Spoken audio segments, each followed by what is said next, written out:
Hello everyone. কিছুমানে কৈ আছে যে মোৰ মাতটো বলে কাস্টমাৰ কেয়াৰ সাৰ্ভিসৰ ছোৱালীজনীৰ লগত প্ৰায় মিলে। আপোনালোকে ক'ব হা মিলে না নিমিলে? যদি আপোনালোকে কাৰোবালৈ ফোন কৰে আৰু সেই মানুহজন যদি অন্য এটা কলত ব্যস্ত হৈ থাকে তেতিয়া আপোনালোকে এনেদৰে শুনিবলৈ পায়। The number you're calling is speaking to someone else. You could wait or call again later. আপুনি ডায়াল কৰা নম্বৰটো বৰ্তমান অন্য এটা কলত ব্যস্ত হৈ আছে। ক্ষন্তেক অপেক্ষা কৰক অথবা কিছু সময় পিছত পুনৰ চেষ্টা কৰক। आपने जिस नंबर पर कॉल किया है इस वक्त वो दूसरे कॉल पर व्यस्त है।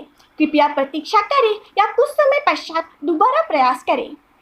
আপোনালোকে ক'ব হা মিল না নিমিলে? কাৰোবাৰ কাৰণে দুখৰ ষ্টেটাছ দি কি লাভ? যিজনে তোমাৰ মনৰ কথা নুবুজে সেইজনে তোমাৰ 2 লাইন ষ্টেটাছ দেখি কি বুজিব?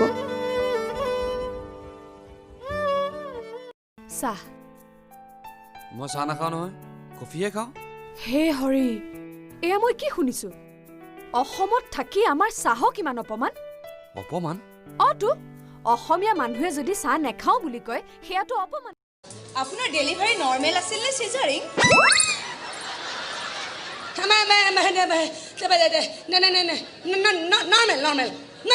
নৰ্মেল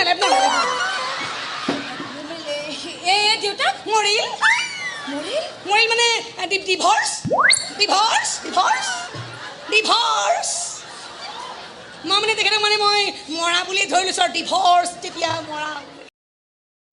এটা কথা, বিনা অনুমতিত মোৰ ৰুমত প্ৰৱেশ নিষেধ, বিশেষকৈ ৰাতি। মইতো ৰাতি ঘৰত নাহোঁৱেই, ৰাতিপুৱাহে আহোঁ।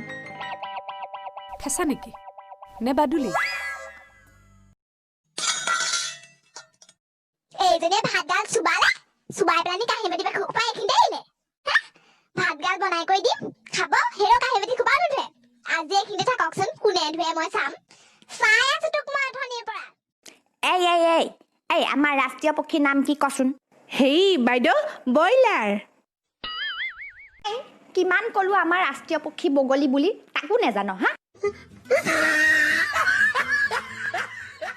ওলাই যায় এতিয়া এইখন ঘৰৰ পৰা। বোৱাৰীবোৰ আপোনাৰ পাকঘৰৰ কেৰাহীটো নহয় মা, যে চিকচিকাই তেওঁলোকে জুইত পুৰি মাৰিব আৰু ক'লা পৰি গ'লে বাহিৰে দলাই দিব। ইমান সস্তীয়া কেৰাহী মই নহয়। কি বিচাৰিছা তুমি?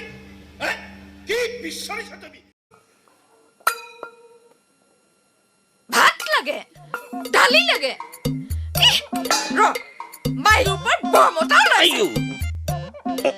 ৰাতি এটি মদ ভাং গোপা খাব আৰু বেলিটোৰ ওপৰলৈকে শুই থাকিব। খাবলৈ নাপালে আকৌ মোৰ ওপৰতে বৰমতা ওলাই। আনি দিয়ক বুলি কৈছো নহয়, আনি দিয়ক। এতিয়া চাউল পাতি আনি দিয়ক। মই টুকুনা পাকঘৰটোত সেই শিলগুটি সোপা সিজালেহে হ'ব। নীলাজ, নিষ্কৰ্মা, ধুদৰ পচলা, ঐ ধাতু হেৰুৱা। চবতকে বেছি দুখ কেতিয়া লাগে জানা? যেতিয়া কোনোবাই মই হাগিবল যাওঁতে লেট্ৰিনত সোমাই থাকে।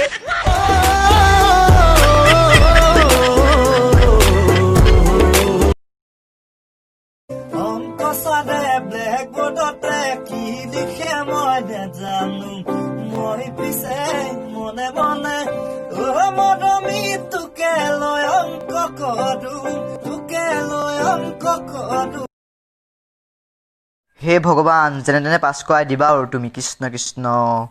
মেট্ৰিক পৰীক্ষাত নকল কৰা পৰীক্ষাৰ্থীসকল সাৱধান, ধৰা পৰিলে 3 বছৰৰ বাবে হ'ব নিলম্বন।